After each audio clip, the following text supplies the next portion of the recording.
सबसे पहले तो मैं शुरू करना चाहता हूं, जो बोल के डायरेक्टर मार्केटिंग आकाश को आज सुबह अगवा किया गया है बोल के दफ्तर से बाहर, ये बहुत ही एक काबिल मज़म्मत बात है।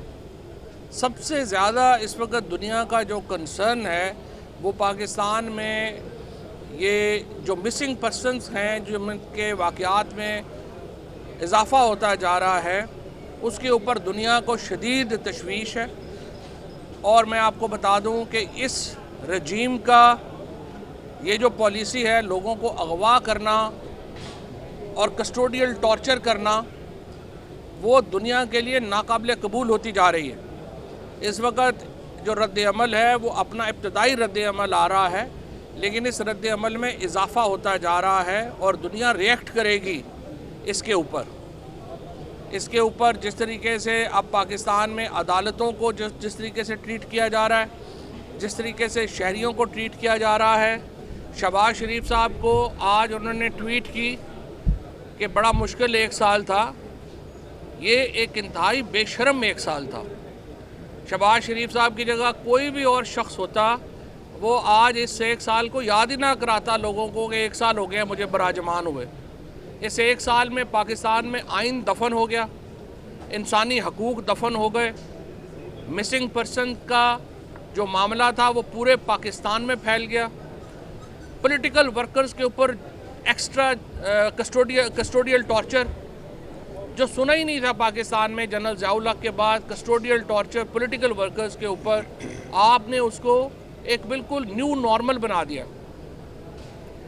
इस रजीम को 1 साल में अपने इंसानी हकूक़ के रिकॉर्ड के ऊपर, अपने आइन के ऊपर अमल दरामद करने के रिकॉर्ड के ऊपर, पाकिस्तान की मईशी सूरत हाल के ऊपर, गवर्नेंस के ऊपर, इदारों को तबाह करने के ऊपर, हर मामले के ऊपर इनको सिर्फ शर्म और तासुफ़ का इजहार करना चाहिए था। इसके अलावा इनके पास कोई दलील नहीं है अपने रहने की। मैं शहबाज शरीफ से कहता हूँ, पाकिस्तान के बहरानों का वाहिद हल ये है कि आप फौरी इस्तीफ़ा दें और मुल्क में आम इंतखाबात की राह हमवार करें।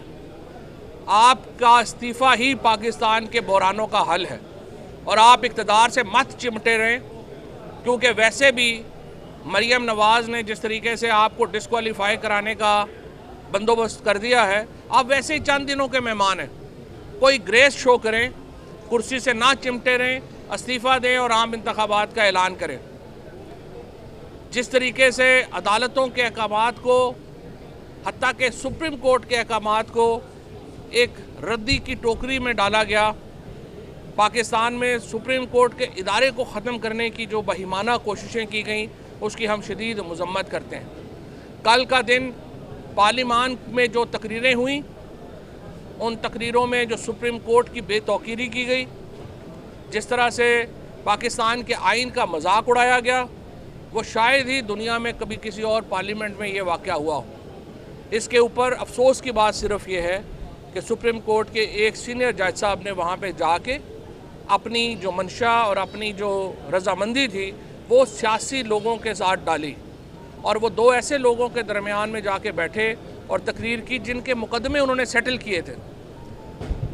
इसहाक डार को हुदैबिया केस में जिस किस्म का रिलीफ दिया गया था, उसके बाद वो कल जिस तरह उनके साथ जाके बैठे रहे, ज़ाहिर है कि इसके ऊपर इंतहाई एक अफसोस की बात है। और आज लॉयर्स तंजीमें ये मुतालबा कर रही हैं कि काजी फ़ाइज़ ईसा साहब को अपने ओहदे से अलहदा हो जाना चाहिए और ख़ुद इस्तीफ़ा दे देना चाहिए।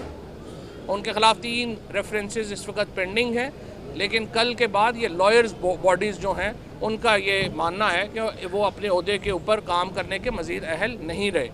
हम बहरहाल किसी पर्सनल तनकीद में नहीं जाना चाहते सुप्रीम कोर्ट के जजों के ऊपर, लेकिन लॉयर्स के साथ हमारी हमायत रहेगी और वकला बॉडीज़ जो भी लाएअमल इख्तियार करेंगी, तरीक़े इंसाफ उसके पीछे खड़ी होगी।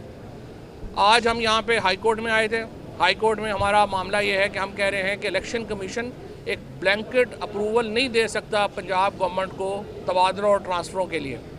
और पंजाब हुकूमत और इलेक्शन कमीशन, आपको मालूम ही है, 2 मुंशी बने हुए हैं इस वक्त मुस्लिम लीग नून के और PDM की हुकूमत के।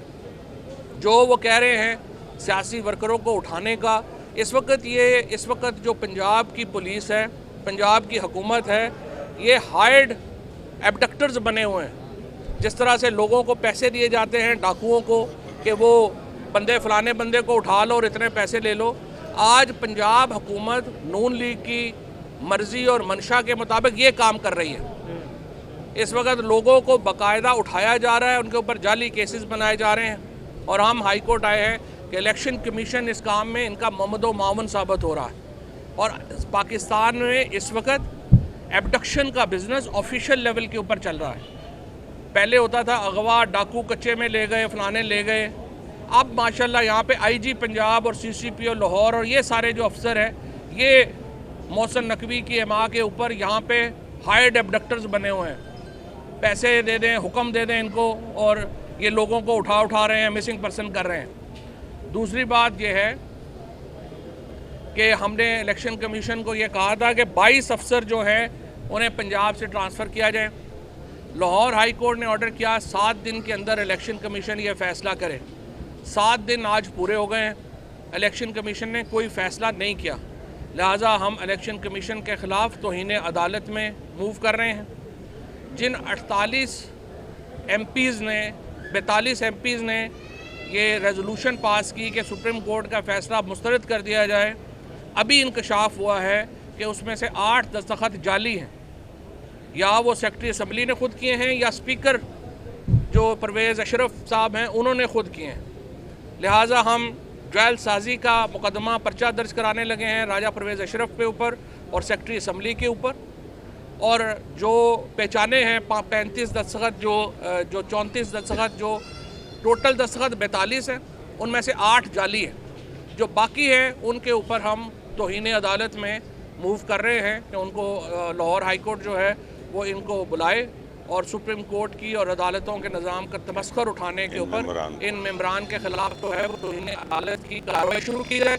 और जो 8 दस्तखत जाली हैं और अगर उसको वो साबित नहीं कर सकते राजा परवेज़ अशरफ और सेक्रेटरी असम्बली के वो असली हैं, तो फिर राजा परवेज़ अशरफ और स्पीकर असम्बली के ख़िलाफ़ जो सेक्शन 466, 467 पाकिस्तान पीनल कोड है जिसमें ज़्यादा से ज़्यादा सज़ा 10 साल तक कैद है, उसके तहत हम मूव कर रहे हैं। Thank you ji.